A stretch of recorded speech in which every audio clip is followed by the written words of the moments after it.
सा मॉडल हमारे सामने बनकर के तैयार हो गया है। इस मॉडल के माध्यम से हम दो सिद्धांतों के लिए बखूबी समझ सकते हैं और अपने बच्चों के लिए समझा सकते हैं। पहला हमारा सिद्धांत है जो न्यूटन के गति का तीसरा नियम है, यानी कि क्रिया और प्रतिक्रिया का नियम। उस नियम को इसके माध्यम से बहुत अच्छी तरीके से बखूबी बच्चों को समझा सकते हैं। और एक नियम है ऊर्जा संरक्षण का नियम, उसके लिए भी हम इस मॉडल के माध्यम से समझा सकते हैं। ऊर्जा संरक्षण का नियम बताता है कि ऊर्जा के लिए हम एक आयाम से दूसरे आयाम में परिवर्तित कर सकते हैं, संरक्षित कर सकते हैं, लेकिन ऊर्जा को हम नष्ट नहीं कर सकते हैं। तो इस बात के लिए भी हम बखूबी इस मॉडल के माध्यम से बच्चों को समझा सकते हैं और खुद समझ सकते हैं और बच्चों के ज्ञान के लिए स्थायी बना सकते हैं।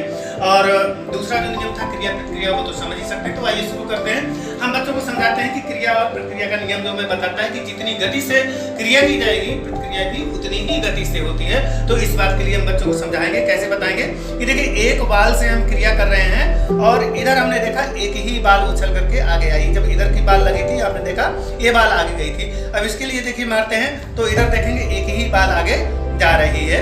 यानी कहने का मतलब है जितनी गति से हमने क्रिया की प्रतिक्रिया भी उतनी ही गति की हुई। देखिए ठीक इसी तरह से इधर भी देख सकते हैं, एक बाल को मारा तो आगे एक ही बाल गई। और ठीक इस तरह से अगर हम इन्हें रोक करके इस तरह से फिर मारते हैं तो आगे एक ही बाल बढ़ती है। कहने का मतलब है कि जितनी गति हम करते हैं, जितनी गति से क्रिया करते हैं, प्रतिक्रिया भी हमारी उसी रूप में होती है। और अगला जो नियम था यानी कि ऊर्जा संरक्षण का नियम, उसके लिए भी हम बच्चों को बता सकते हैं। देखिए ये ऊर्जा, इस बाल से हम ऊर्जा को दे रहे हैं और इनको हम आयाम मान रहे हैं। आपने देखा होगा कि इस वाली ऊर्जा का जो संरक्षण था इस वाली आयाम में हुआ, यानी कि इस वाले में हुआ, इस वाले का इसमें हुआ और इस वाले ने अपनी ऊर्जा के लिए इसे प्रेषित किया और ये बाल आगे बढ़ करके उस ऊर्जा के माध्यम से गई। लेकिन यहाँ पे उत्पन्न हुई ऊर्जा आपने देखा कि नष्ट नहीं हुई, ये क्रिया करती हुई और इस बाल तक आई।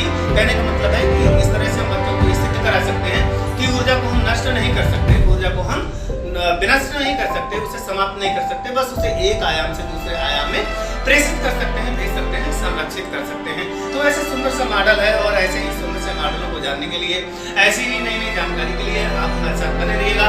हमारे चैनल को सब्सक्राइब करिएगा, हमारे चैनल को सब्सक्राइब करना मत भूलिएगा, और ताकि हम और आप हमेशा हमेशा के लिए साथ बने रहें।